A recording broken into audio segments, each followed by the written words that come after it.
बंधु मैंने आज कार्यक्रम को आपण मानक स्वागत। आज कार्यक्रमटी सिंह राशि व्यक्ति विशेष मानक बहुत गुरुत्वपूर्ण अटे। तो आपणकर जदि सिंह राशि होता है तेज भिडटी को स्किप न करी थरे मात्र शेष पर्यंत निश्चय देखंतु, कारण आज भिडियो आमे माने जानिबा नुआ वर्षर प्रथम मास अर्थात जनवरी 2025 आपण मानक पई किपरि रहिबो। एही जनवरी मासरे आपणक जीवन रे केउ सब नूतन परिवर्तन हेबो। आजिर एही भिडियो रे आमे माने सिंह राशि मासिक राशिफल उपरे आलोचना करिबा। एही जनवरी 2025 रे सिंह राशि व्यक्ति विशेष मानकर स्वास्थ्य, शिक्षा, प्रेम जीवन, वैवाहिक जीवन, भाग्य, क्यारियर एवं व्यापार वाणिज्यर स्थिति किपरि रहिबो से विषय रे विस्तार रूप रे आलोचना करिबा। नवग्रहंकर स्थिति मध्य देखिबा। नवग्रह केउ प्रकारर फल प्रदान करिबारे सक्षम हेबे। एहा सहित अशुभत्व प्रदान करुथिबा ग्रह मानक पई किछि विशेष प्रतिकार मध्य जानिबा। तेबे बंधु माने भिडियोटी रे आगको बढ़िबा पूर्वरु जदि आपण मानकर सिंह राशि होइते तेबे भिडियोटी को लाइक करी चैनलटी को सब्सक्राइब करि देबे एवं कमेंट बॉक्स रे भक्ति एवं श्रद्धार सहित जय श्री जगन्नाथ जय मां लक्ष्मी निश्चय लिखिबे। तेबे बंधु माने आसंतु आरंभ करिबा आजिर एही कार्यक्रम को, जहाकि जन्म राशि एवं चंद्र राशि उपरे आधारित अटे। तेबे राशि चक्रर 12 गोटी राशि मध्यरो पंचम राशि हेउछि सिंह राशि। तो बंधु माने सिंह राशि राशि स्वामी हेउछन्ति सूर्य एवं जनवरी मास आरंभ रे सूर्य आपणकर पंचम भावरे विराजमान अछन्ति। द्वितीय भावरे विराजमान अछन्ति केतु, चतुर्थ भावरे विराजमान अछन्ति बुध, सप्तम भावरे विराजमान अछन्ति शनि एवं शुक्र, अष्टम भावरे विराजमान अछन्ति राहु, दशम भावरे विराजमान अछन्ति देवगुरु बृहस्पति एवं आपणकर द्वादश भावरे विराजमान अछन्ति मंगल। तो बंधु माने सर्वप्रथमे आसंतु जानि नेबा आपणकर स्वास्थ्य किपरि रहिबो एही जनवरी 2025 रे। तो बंधु माने कुंडलीर प्रथम भावटी होइथाय आपणकर स्वास्थ्यर भाव, इम्युनिटी सिस्टम रो भाव एवं आपणकर प्रथम भावर अधिपति हेउछन्ति सूर्य, जे कि आपणकर पंचम भावरे विराजमान अछन्ति। मात्र 14 जनवरी को सूर्य आपणकर षष्ठ भाव को चलन करिवे, कारण 14 जनवरी को सूर्य मकर राशि रे प्रवेश करिवे एवं सेही दिनटी आमे मकर संक्रांति भावरे पालन करिथाउ। बंधु माने कुंडलीर षष्ठ, अष्टम एवं द्वादश भाव को रोगर भाव माना जाय थाए। तो जेहेतु आपणकर राशिर स्वामी षष्ठ भावरे गोचर करिवे, तो 14 जनवरी परे आपणको आपणको स्वास्थ्य प्रति विशेष ध्यान रखिबार अछि।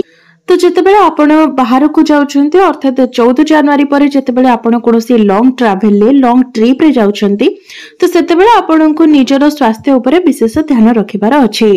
कारण जेतेबेले हमर इम्युनिटी सिस्टम डाउन हो जाय थाए सेतेबेले ठंडा, काश, ज्वर एसबु खूब शीघ्र हमको हो जाय थाए। मात्र 14 जनवरी पूर्वरु आपणकर स्वास्थ्य जनित कोनोसी भी समस्या नहीं। 14 जनवरी पूर्वरु आपणकर स्वास्थ्य बहुत भलो रहिबो।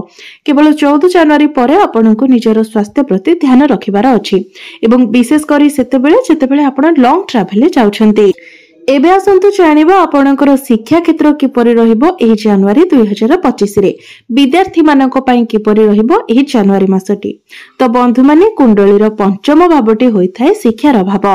तो आपणकर पंचम भावर अधिपति हेउछन्ति देवगुरु बृहस्पति, जे कि आपणकर दशम भावरे केंद्र रे विराजमान अछन्ति एवं आपणकर चतुर्थ भाव उपरे गुरुंकर दृष्टि पडुछि। एहा सहित गुरुंकर दृष्टि आपणकर द्वितीय भाव उपरे मध्य रहुछि। तो एही मासरे आपणकर पाठ पढ़ार स्थिति बहुत ही भल रहिबो, कारण सूर्य मध्य 14 जनवरी पर्यंत आपणकर पंचम भावरे रहुछन्ति। तो सूर्य जेहेतु पंचम भावरे रहुछन्ति तो आपणकर माइंड बहुत शार्प रहिबो, आपण बहुत ब्रिलियंट भावरे पाठ पढ़िबे। एही मासरे जदि आपणकर कोनोसी एग्जाम अछि, कोनोसी गवर्नमेंट एग्जाम अछि, तो आपणक पई ताहा बहुत ही भलो रहिबो। सेतिरे निश्चित भावरे आपणको बहुत भलो फल मिलिबो। विशेष करी 14 जनवरी पूर्वरु आपणक पई समय बहुत ही अनुकूल रहिबो। 14 जनवरी परे भी आपणक पई समय भलो रहिबो। सूर्य षष्ठ भावरे भलो माना जाय थांती, केवल से आपणकर इम्युनिटी सिस्टम उपरे खराब प्रभाव पड़िबो, नचेत अन्य सब क्षेत्र रे आपणको भलो फल मिलिबो।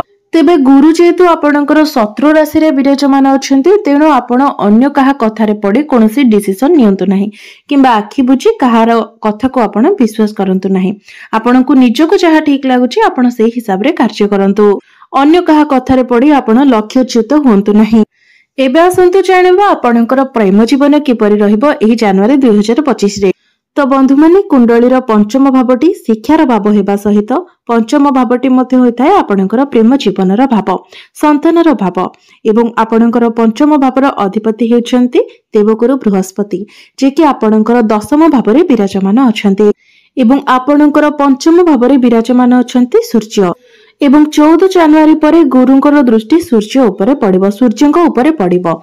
तो जो मानक भितरे कथबार्ता बंद हो जाइछि किंबा कोनोसी प्रकारर समस्या रहिछि तो 14 जनवरी परे आपणक मध्यरे से सब समस्यार समाधान होइजिबो, आपणक मध्यरे पुनि थरे कथबार्ता हेबो।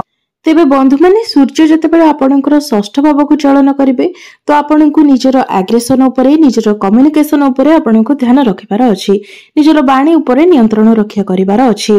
पुराना जिनिस को बारंबार दोहराइबा उचित नहीं, कारण एपर जदि आपण करंती तो आपणको जीवन रे ही समस्या सृष्टि हेबो। तो ए सब को जदि आपण इग्नोर करंती तो एही मासरे आपणकर लव लाइफ 70 ରୁ 80% भलो रहिबो।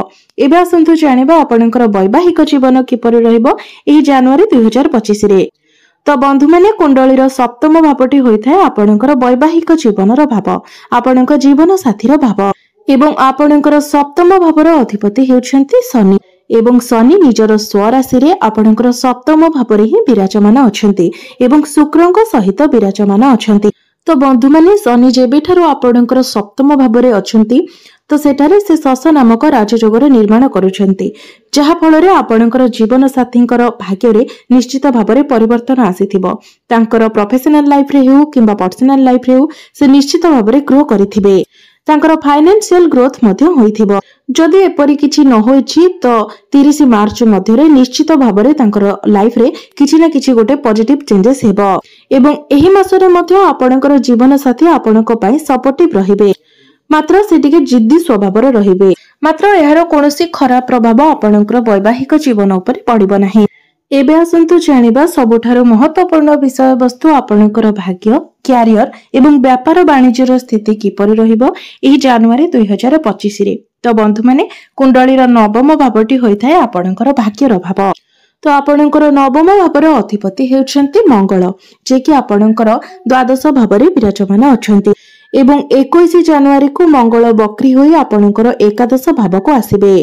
तो बंधु माने एही मासरे जदि आपण कोनोसी बड़ डिसिजन नेबा पई चाहुछन्ति, कोनोसी बड़ कार्यर आरंभ करबा पई चाहुछन्ति, कोनोसी नूतन कार्यर आरंभ करबा पई चाहुछन्ति, कोनोसी बड़ इन्वेस्ट करबा पई चाहुछन्ति, किछि आपण शेयर मार्केट स्टॉक मार्केट रे किछि इन्वेस्ट करबा पई चाहुछन्ति, कोनोसी बड़ जिनिस आपण किना किनी करबा पई चाहुछन्ति तो बंधु माने 21 जनवरी परे आपणक पई समय भलो रहइबो।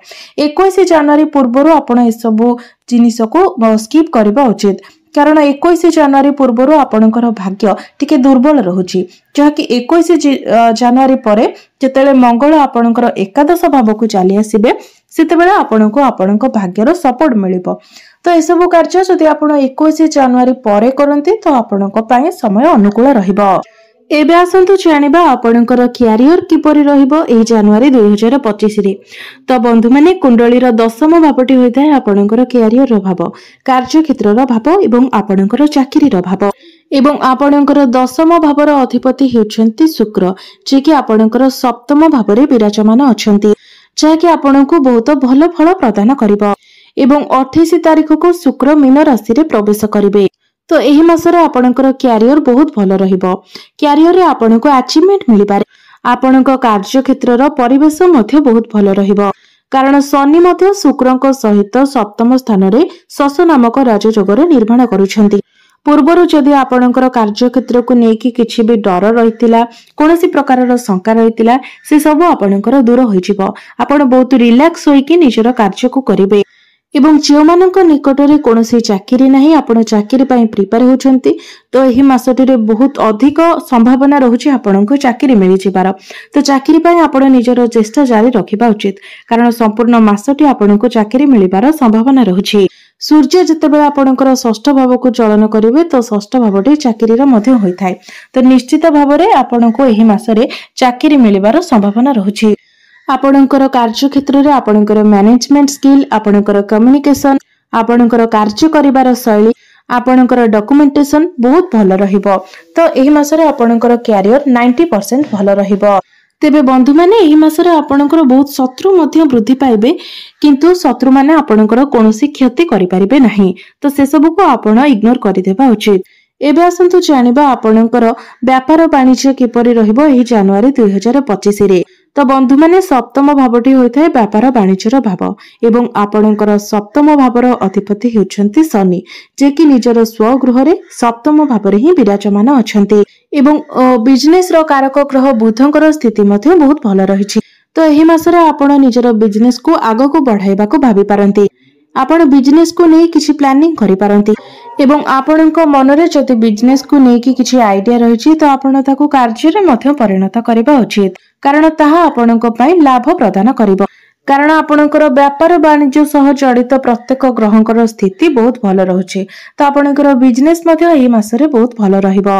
एबे आसंतु जानि नेबा किछि विशेष प्रतिकार विषय रे, जे प्रतिकार गुडिक करिबा द्वारा आपणको अधिक शुभत्व प्राप्ति हेबा सहित एही मासरे आसुथिबा अशुभत्व गुडिक मध्ये खंडन होई पारिबो। तेबे सेथिपाई प्रत्येक दिन आपण सूर्यंकर बीज मंत्रर जप करंतु, 108 थर जप करंतु। प्रत्येक दिन उदित सूर्य को आपण तंबा पात्र रे जलार्घ्य अर्पण करंतु एवं प्रत्येक दिन आपण हनुमान चालीसार मध्ये पाठ करंतु एवं प्रत्येक दिन किछि नले सप्ताहर सोमवार दिन आपण देवदेव महादेवंकर पूजा अर्चना करंतु। आपणको अधिक शुभ फल प्राप्ति हेबो। तेबे बंधु माने आपणकर जीवन मंगलमय हेउ, एहा ही ईश्वरंक निकटरे मोर प्रार्थना।